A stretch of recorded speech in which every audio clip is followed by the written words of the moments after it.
As a pagan priest, someone who loves God, appreciates Jesus, and values the angels that the Lord left to be around us in the spirit realm of our life, I can tell you how to use a pendulum. Now, I profess to say a faith fob when I'm around people who are claiming to be Christian or Muslim. It makes it more easy for them to understand. If I'm in the metaphysical world or the alternate spirituality shops, we tend to call it a pendulum and or pendulum, depending on how you like to pronounce the word. To use a pendulum, you certainly first have to ask the Lord if you may. And generally speaking, you'll get a sense of whether or not you should and can and will be able to be successful with it. When you start using a pendulum, it may not jump and move real fast or real big, but if it moves a little, then you've got a little juju juice for Jesus to do it.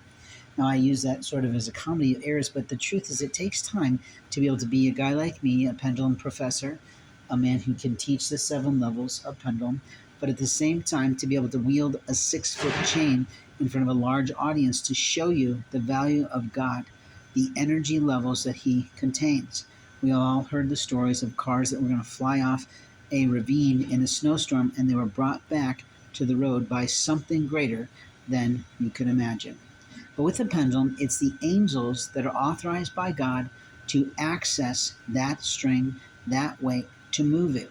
The first question you ask is, Lord, may I use it? And generally you get a sense in your soul that you can try.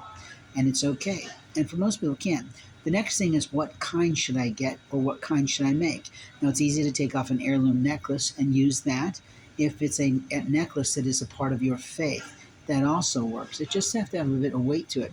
Some Catholics use rosary beads that are heavier in the cross aspect.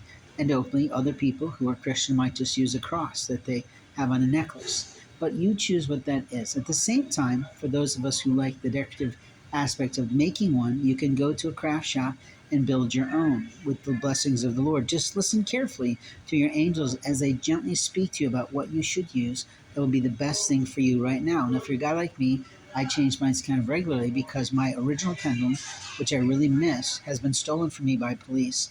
And all the pendulums that I made for people who I loved that Christmas were also taken, as well as many necklaces of faith and rare items that I can never replace.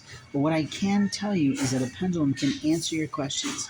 So you want to start with a prayer once you choose one for you. Now you can use a stone, you can use wood or resin or plastic, and you can use metal and do what you like. You can have a cord that's a bungee of sorts, but you want to be careful because you want it to bop you in the face if you get too crazy with it.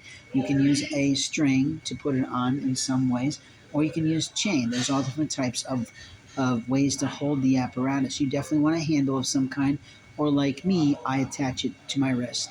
It allows me to show people the grace and the energy of the Lord, but I've been doing this for a long time, and it's like magic.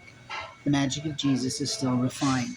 Now, for you to use it, you want to access your angels, but you have to ask the Lord for your blessing around you. So usually you want to say a prayer, something like, Heavenly Father, Divine Mother, who love me unconditionally, Lord Jesus, who died for me, thank you for the angels that surround me. Would you allow me to be surrounded in the white light of the Lord so that I may access your house and understand what you'd like for my life today? Or something like that. You make it up. It's your prayer, and it's your prayer life, your spirituality life. In the beginning, you want to firstly ask yourself if it's your name. So you can say, my name is whatever, and it will say yes to show you a yes. You could also say, please show me my yes, and please show me my no. But then you could also say, my name is something else entirely, not a nickname, not a name you like, and it may give you the no. And the truth is that a pendulum can move in different directions. It can move back and forth, it can move side to side, it can move diagonally on both sides.